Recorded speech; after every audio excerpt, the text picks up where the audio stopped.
Praise the Lord, hallelujah. Ang alam ko ganito, according to the presentation of Brother Francis, and I think sino pa ba yung nag-present? Nessa? Pastor Jerry yata. Sabi ko ninyo sa salita o sa presentation ay according to the prophet by Brother Branham ay back to the word. Hindi natin maintindihan, balik tayo sa Bible. At itako natin yung mga maling doktrina o mga kontra o labas sa Bible. Ang tanong ko ganito, paano kung merong isang aral, isang doktrina na kung saan, sabi ng propeta, balik sa Bible, pero bumangga sa kanyang salita. Tatanggapin ba natin ito? O nakutanong? Sige, sino sasagot? Sino po kaya ang sasagot?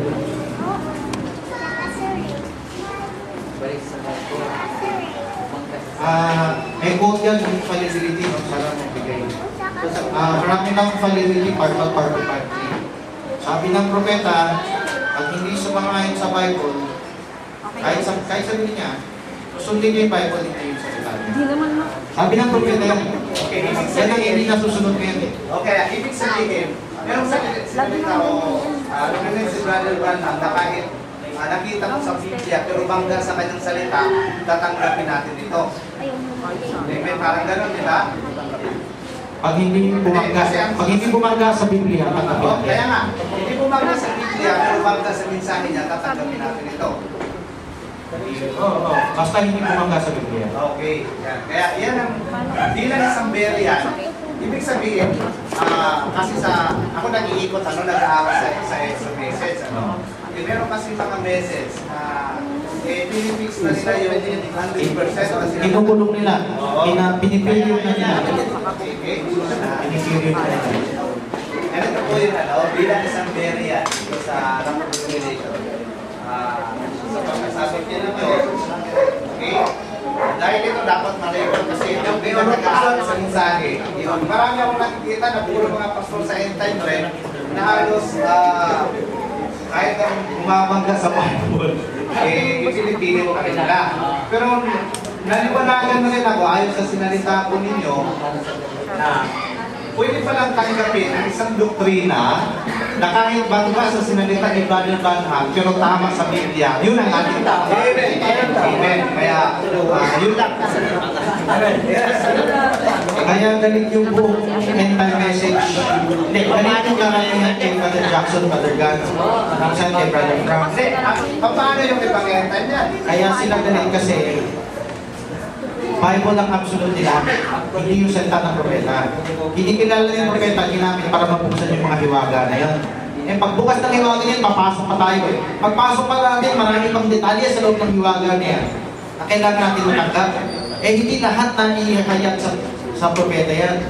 Ang salita ni Branham, hindi ko lang natuloy yung basa kanina, no? Hindi tayo dapat mag-period, kailangan may kapa. Naintindihan niyo? Pag-period, tapos na.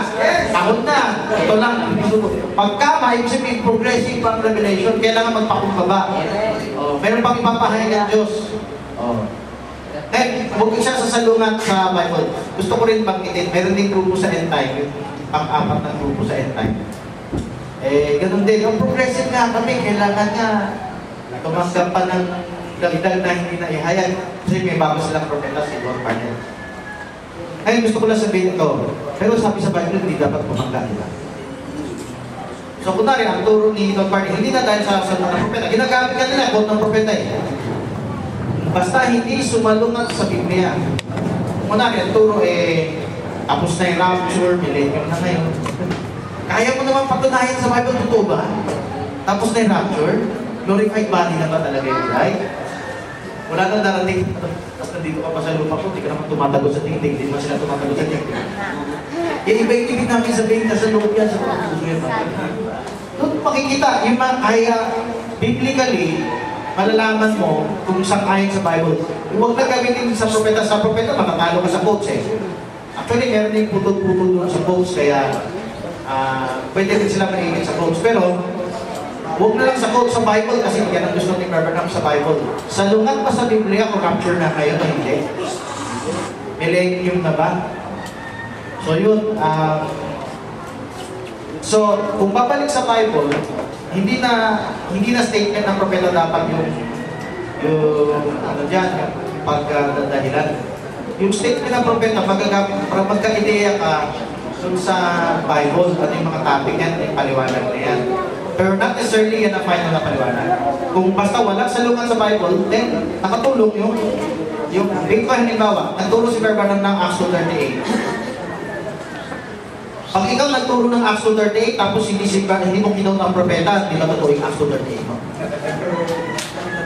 7 church ages. Nagturo ka na 7 church ages, hindi ka nag-quote sa propeta.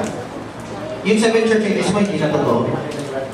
Yan ang sinasabi ko. Yung mga taong hindi nag-quote, kinukonde na nila. Ay, hindi na sa propeta yan. Kasi hindi ka nag-quote eh. Eh, ayaw ng propeta gawing Biblia yung salita niya. Ay, hindi na aminin Biblia yung salita niya, pero yan ang nangyari ngayon, nagiging Biblia ang salita niya. Ayaw, kahit hindi na aminin. Kunwari, sige, meron ko para patunay. Kasi, kaya nila ginagawang parang absolute ang quote kasi lahat ka ng revelation natapos na sa kanya. Ito, meron prox nito, hingi kayo. Ngayon, tignan nyo sa loob, doon sa baba ka. Doon sa mga quotes. Siyempre, salita ka lang yan, depend po. Yung quote, ito na, yan, mga quote na yan. Meron ka makikita dyan na kahit sino pa yung taong yan, huwag ka maniwala basta sa luman sa Bible. So, nasa may second page, third page yun. Sabi ko. So, sabi niya, Holy Spirit, yung Word, no? Literature, show me one piece. Tuloy tayo sa second page, interpretation was wrong. Stop. I don't care how smart that man is to be absolutely sure. Anything contrary to the word. Okay? Ganun tayo pa. So, tatlong part na yung infallibility ko. Pero madadownload niyan sa sa Facebook Progressive Revelation, sa files. Sa dami na hindi natin mabasa. Same thing all the way. Dati wala naman quotes, di ba? Preacher or anything else to testify contrary to this word. Sinabi nga ni Pablo sa sarili niya, pwede rin si Barbanam sa sarili niya, I don't care how real it seems.